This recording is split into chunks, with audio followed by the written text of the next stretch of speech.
Have you ever Googled a small symptom and then suddenly felt worse instead of better? Maybe your lips feel dry again, or maybe you feel tired, or maybe your body just feels a little off. So you grab your phone and search, and then before you know it, you're deep in articles, forums, and worst case scenarios. Your mind starts racing, your body feels tense, your breathing gets a little shallower, and instead of feeling informed, you feel anxious. If that sounds familiar, then you are not alone. One of the most common patterns I see today is what I call the symptom searching spiral. And today we're going to talk about something really important: why constant Googling of symptoms can slow the disconnection from your body, how anxiety and dry lips can actually be connected, and how rebuilding self trust often starts with very small daily rituals. And before we continue, I just want to say this podcast is for educational and wellness purposes only. It is not intended to diagnose, treat, cure, or replace any professional medical advice. If you are experiencing any concerns, or conditions, health changes, please consult a qualified healthcare professional. Now, let's talk about something that many people experience but rarely discuss. So, when you search for those symptoms online, your brain enters a state of hypervigilance. Your nervous system shifts, and we put on our PI goggles and we are in detection mode. It is scanning for danger. Every sensation just suddenly becomes something to analyze. And instead of asking, what does my body need right now? Your mind starts asking, what's wrong with me? And that shift matters more than people realize because the nervous system responds to the story that you tell yourself about your body.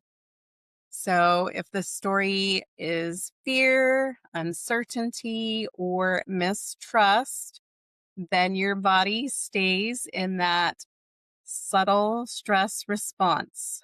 That stress doesn't always show up dramatically, and sometimes it shows up in small physical patterns. For example, dry lips. So many people don't realize that anxiety and nervous system stress can influence things like our hydration habits, our breathing patterns, and our small unconscious behaviors. So, when someone is anxious, they may start mouth breathing, lip biting, lip licking, or forgetting to even hydrate and holding that tension in the jaw and in the face. And all of these small patterns can contribute to chronically dry lips. And then what usually happens next, people reach for chapstick again and again and again. Now, there's nothing wrong with those lip products, but when something becomes an unconscious, unconscious habit, it can actually disconnect us further from what our body is trying to communicate. So, instead of pausing to check in with ourselves, we just react automatically. And that is where rebuilding self trust begins. Not with big dramatic changes, but with small moments of awareness. The next time you notice a symptom, try this. Before you reach for your phone, pause. take one slow breath and ask yourself a few simple questions. Am I deep? Am I hydrated today? I think I'm a little dehydrated.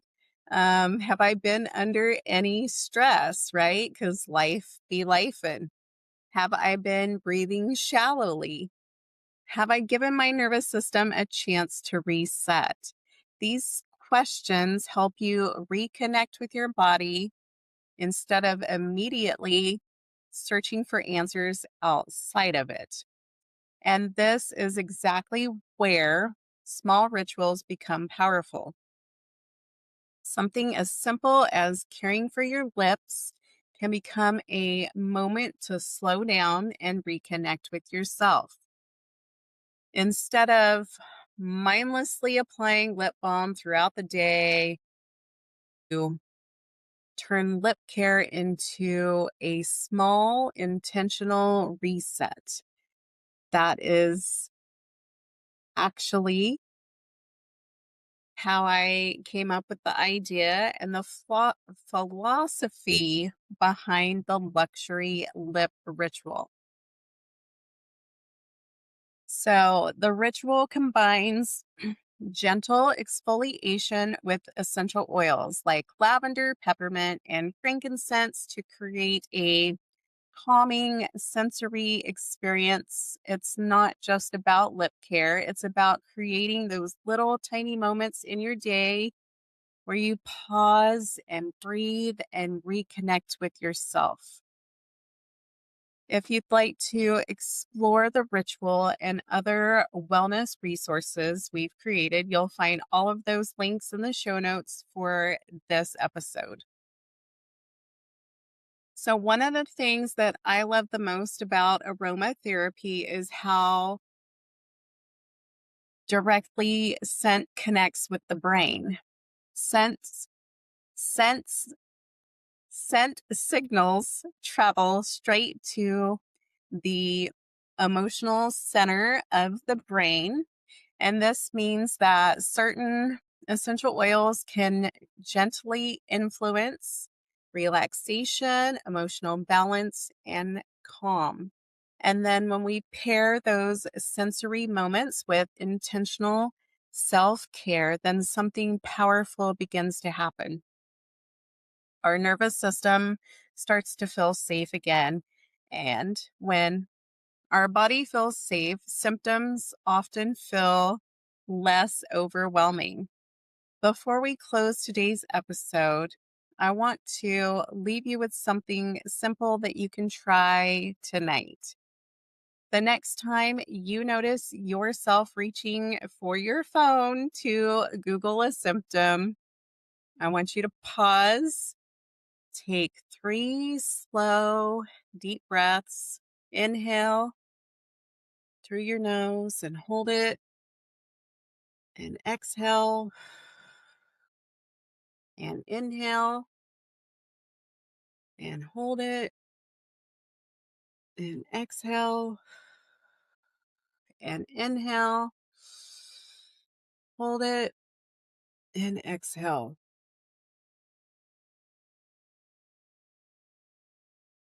Then I want you to gently care for your lips.